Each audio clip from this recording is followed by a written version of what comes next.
Hola, buenos días y gracias por estar escuchando una vez más con nosotros Mensajes en tiempo de cuarentena con el pastor Aldo Vega Garay. El mensaje de hoy se titula A la defensa de la fe, pero antes escucharemos un especial a nuestro Señor cantado en la voz de nuestro hermano Hernán Núñez desde su casa, la cual se titula Alguien está orando. Dios le bendiga.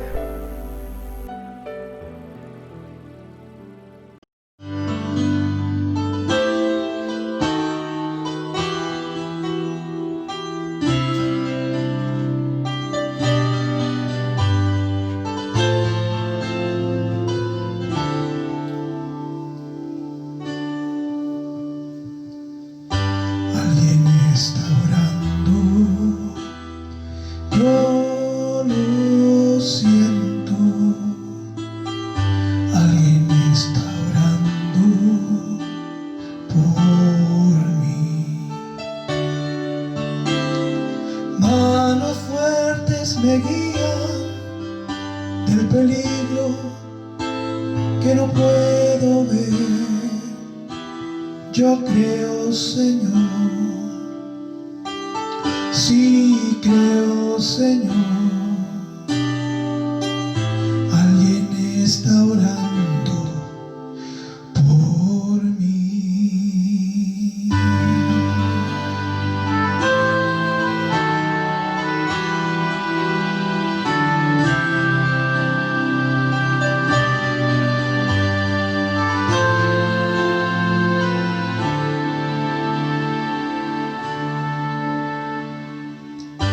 Ángeles me cuidan, yo lo siento. Ángeles cuidan de mí. Muchas millas faltan a mi hogar, a su trono seguro he de llegar. Yo creo, Señor, sí creo, Señor. Alguien cuida de mí. He andado por senderos recostados sobre el mar. He atravesado tinieblas donde luz no puedo entrar. Me sostuve porque hay alguien que oró con gran fervor. Señor, doy gracias por aquellos que oran siempre por mí, por mí.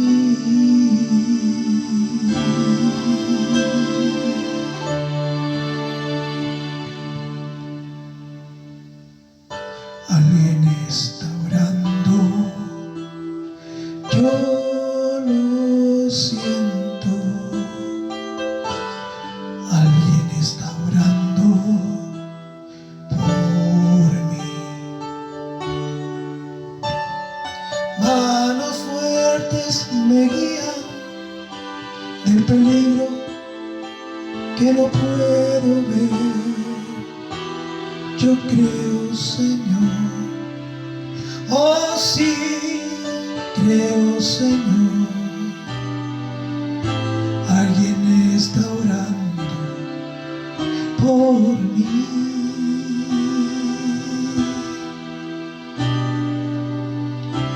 Alguien está orando por mí.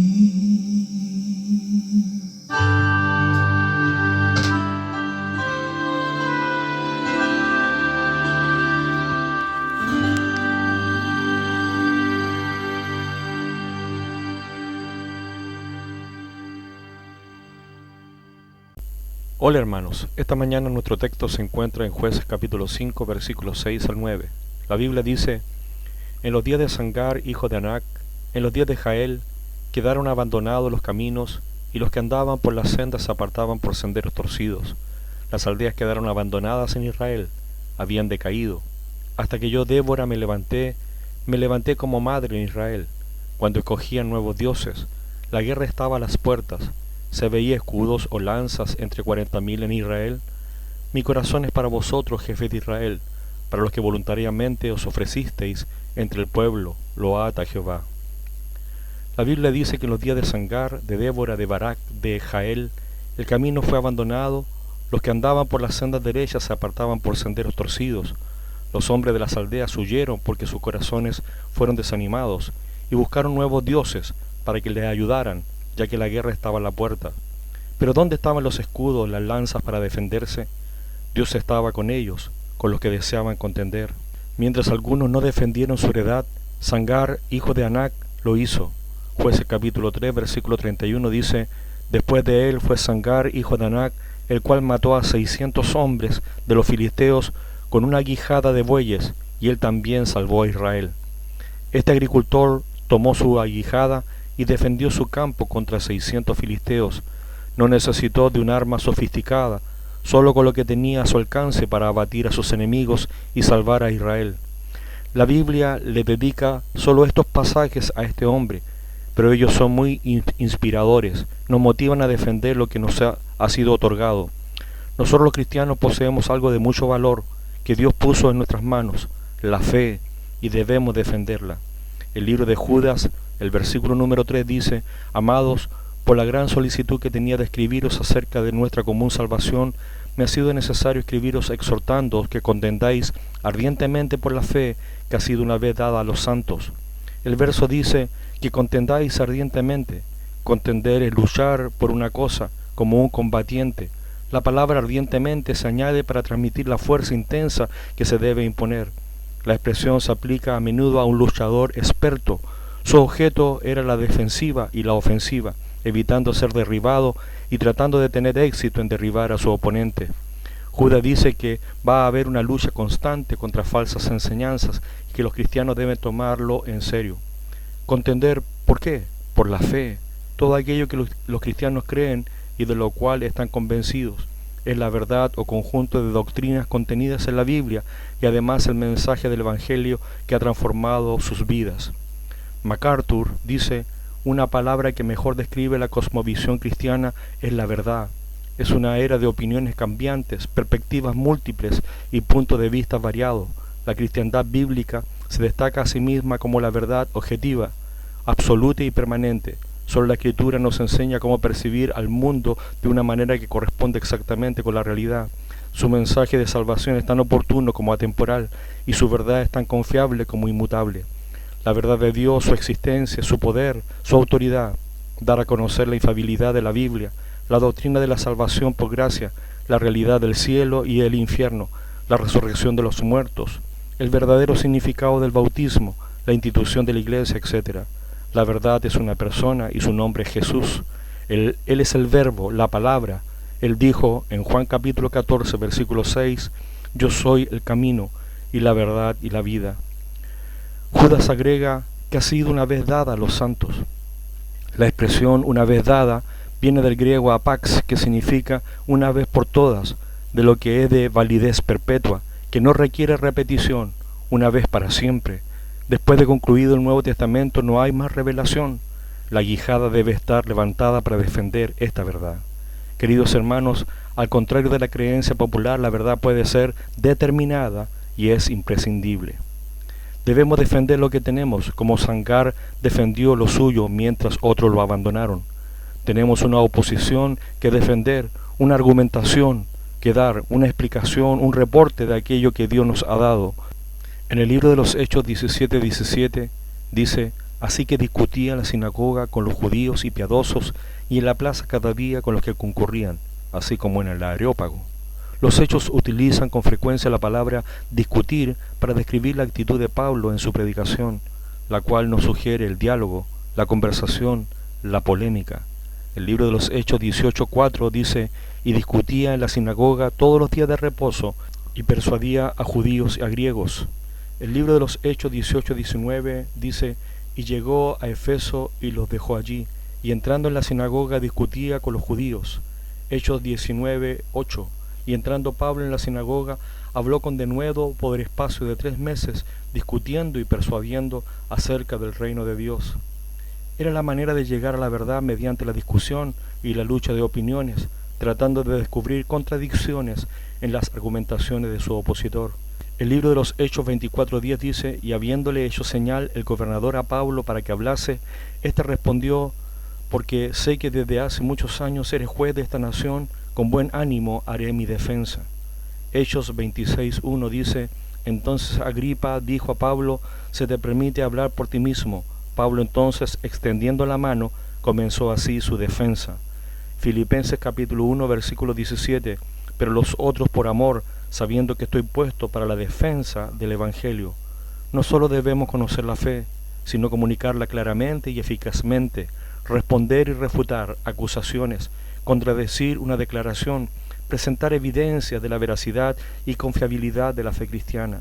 No solo defendemos, también atacamos las falsas enseñanzas y pensamientos antibíblicos, para llamarlas por lo que son: mentiras, error, incredulidad. Los cristianos deberían ser capaces de explicar por qué ellos tienen fe en Jesús. El primer libro de Pedro, capítulo 3, versículo 15 dice: sino santificad a Dios el Señor en vuestros corazones, y estad siempre preparados para presentar defensa con mansedumbre y reverencia ante todo el que os demande razón de la esperanza que hay en vosotros. Esta esperanza de la que Pedro habla es la esperanza de la vida eterna, la esperanza de la resurrección que todo cristiano tiene. Por otra parte, Judas aclara que todo cristiano está llamado a esta lucha, no solo los pastores y maestros, los eruditos en la Biblia, los teólogos. Todos debemos ser capaces no solo de predicar el Evangelio, sino de defender la fe con las armas que poseemos, si es con una guijada o con un tanque de argumentos. El segundo libro de Corintios, capítulo 10, versículos 4 y 5 dice: porque las armas de nuestra milicia no son carnales, sino poderosas en Dios para la destrucción de fortalezas, derribando argumentos y toda altivez que se levanta contra el conocimiento de Dios, y llevando cautivo todo pensamiento a la obediencia a Cristo. La instrucción de Pablo aquí es para la iglesia en Corinto, y su deseo es que todos deberían poder enfrentarse a los argumentos no bíblicos. Es evidente que Judas tenía la intención de escribir a los hermanos un tratado acerca de la común salvación, pero a causa de la presencia de falsos maestros, escribió esta breve epístola exhortándoles a contender por la fe. Hermanos, se han levantado muchos enemigos de la fe, como los enemigos de Sangar, 600 filisteos entrenados para la guerra, dispuestos a arrebatar, destruir, perjudicar aquello que Dios ha otorgado. Los contrincantes de los cristianos no son personas, sino la incredulidad, las mentiras de Satanás disfrazadas de verdad, la apostasía cristiana, los falsos maestros, los hechos infructuosos de la oscuridad, las sectas y falsas religiones que crecen, hombres que desprecian a Dios, filosofías e ideologías. Pablo dijo en Efesios capítulo 6, versículo 12, porque no tenemos lucha contra sangre y carne, sino contra principados, contra potestades, contra los gobernadores de las tinieblas de este siglo, contra huestes espirituales de maldad en las regiones celestes. Nuestros oponentes no son las personas inconversas, son hordas espirituales de maldad. Las falsas enseñanzas y las mentiras comenzaron en el huerto con el mismísimo padre de mentira, Satanás. Aunque dichas filosofías contienen elementos de verdad, han resultado ser inconsistentes y con muy poco valor para satisfacer al ser humano. El materialismo, racionalismo, existencialismo, humanismo, etc., no pueden ayudar al hombre. Sin embargo, la verdad de Dios puede ser confiable porque ha demostrado ser una verdad que ha trascendido los siglos y permanece inalterable a pesar de la infinidad de ataques que ha recibido. Estamos hablando de una verdad que es consistente y transformadora de la vida de aquellos que deciden aceptarla y vivir de acuerdo a ella.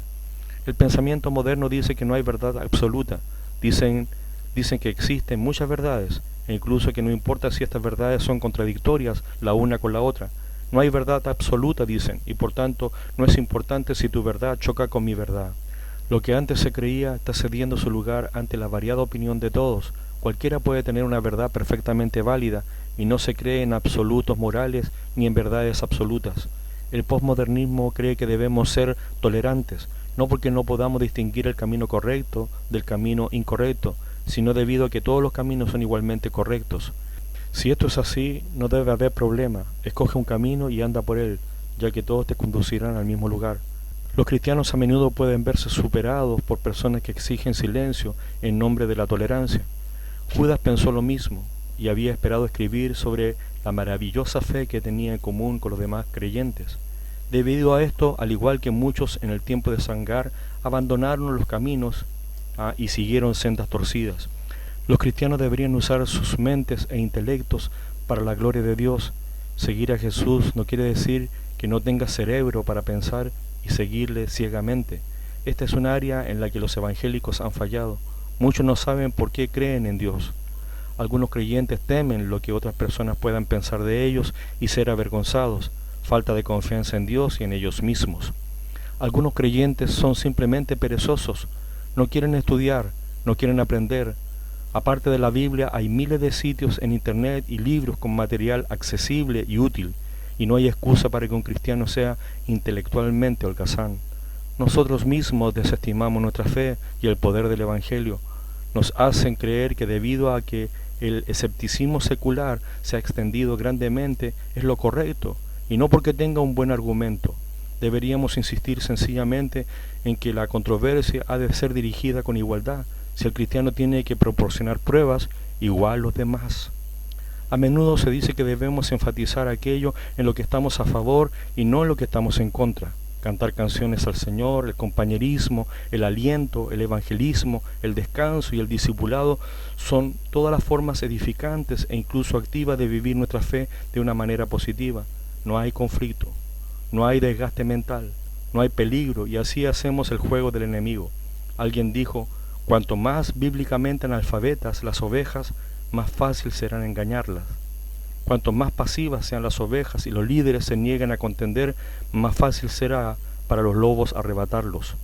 John Wesley dijo: en todos los casos la iglesia debe ser juzgada por las sagradas escrituras y no las escrituras por la iglesia. La Biblia sigue siendo la autoridad suprema para los cristianos en todos los asuntos. No es lo que creemos que Jesús iba a hacer o cómo nos sentimos al Él interpretar las Escrituras, pero así dice el Señor. Oh hermanos, ¿cuántas veces terminamos la conversación dando la razón al enemigo y pidiendo perdón? Pedro dijo: presentar defensa ante los que demandan razón. En el Areópago, Pablo utilizó la razón, ejemplos culturales de un altar en Atenas y un poema griego. Pablo explicó las verdades bíblicas acerca de Dios, su carácter y nuestra necesidad de su misericordia. El propósito de todo lo que estaba haciendo era comunicar a los paganos que creían en muchos dioses las buenas nuevas. La defensa del cristianismo está basada en evidencias arqueológicas e históricas, argumentos filosóficos y teológicos, investigaciones científicas y otras disciplinas. No es una fe ciega, no está edificada sobre leyendas y cuentos de hadas o aún mitos, sino sobre acontecimientos reales. La fe que creemos no es ilusión, fantasía o ideas vagas, sino que se puede razonar, se puede pensar y presentar argumentos. Debemos contestar sin temor sus preguntas y ser claros sobre las falsas creencias que oscurecen el sólido fundamento de la fe en Jesús. Hay que empezar por mostrar que la religión no es contraria a la razón. Necesitas explicar por qué debemos creer lo que dice Génesis. Nadie les ha explicado qué diferencia a la Biblia de todos los otros libros. ¿Se puede conocer la verdad o tenemos que conformarnos con aceptar que la verdad es relativa y que cada cual la decide? Permítame terminar diciendo: Dios estuvo con Sangar y pudo con los 600 filisteos, lo mismo hará con usted, acompañarle en su defensa.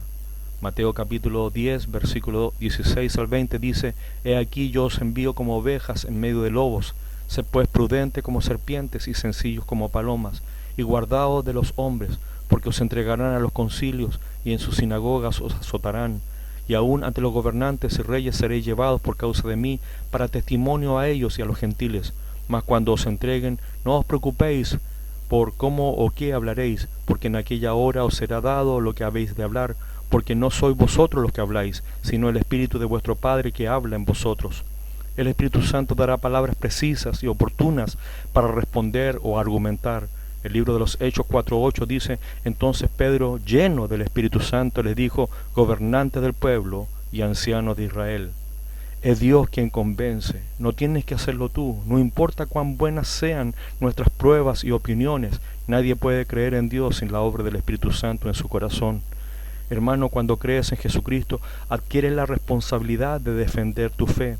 Hechos 4, 19 y 20 dice: Mas Pedro y Juan respondieron diciéndoles: Juzgad si es justo delante de Dios obedecer a vosotros antes que a Dios, porque no podemos dejar de decir lo que hemos visto y oído.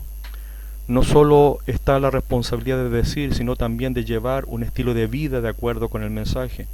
Si tu vida no es un mensaje, tu mensaje no tiene vida. Esta es la dolencia de muchos predicadores y expositores bíblicos actualmente. La verdad de la palabra de Dios ha sido comprometida, politizada y torcida en todas las formas imaginables. Tenemos que regresar al Evangelio del cual leemos en el Nuevo Testamento, el Evangelio que tiene el poder de salvar. Muchos cristianos no contienden o no luchan por la fe porque no saben por qué deberían hacerlo. Es importante recordar que debemos saber por qué lo hacemos, para estar debidamente motivados para luchar por la fe. Si todo lo antes mencionado no te convence de no callar, Cristo vale la pena. No se podría formular un mayor argumento que este. Jesucristo descendió a la tierra, vivió una vida sin pecado, murió una muerte horrible y resucitó entre los muertos por ti. ¿Traerá conflicto defender la fe? Sí. Jesús dijo en Mateo 10, 34-36, no penséis que he venido para traer paz a la tierra. No he venido para traer paz sino espada, porque he venido para poner en disensión al hombre contra su padre, a la hija contra su madre y a la nuera contra su suegra, y los enemigos del hombre serán los de su casa. Él será el centro de controversia, conflicto y disputa, pero al mismo tiempo la ayuda para salir airosos. El celo cristiano no puede sentarse en silencio mientras el engaño, la mentira arremete contra la santidad de la sana doctrina. Contender es parte de ser cristiano. Judas, el versículo 20 y 23 dice: Pero vosotros, amados, edificados sobre vuestra santísima fe, orando en el Espíritu Santo, conservados en el amor de Dios, esperando la misericordia de nuestro Señor para vida eterna. A algunos que dudan, convencedlos; a otros salvad, arrebatándolos del fuego; y de otros tened misericordia con temor, aborreciendo aún la ropa contaminada por su carne. Los cristianos deben hacer todo lo posible para proclamar la verdad y refutar los errores que llevan a las personas a creer en un falso Cristo. Queridos hermanos, al Señor les bendiga. Un abrazo grande. Pastor Aldo.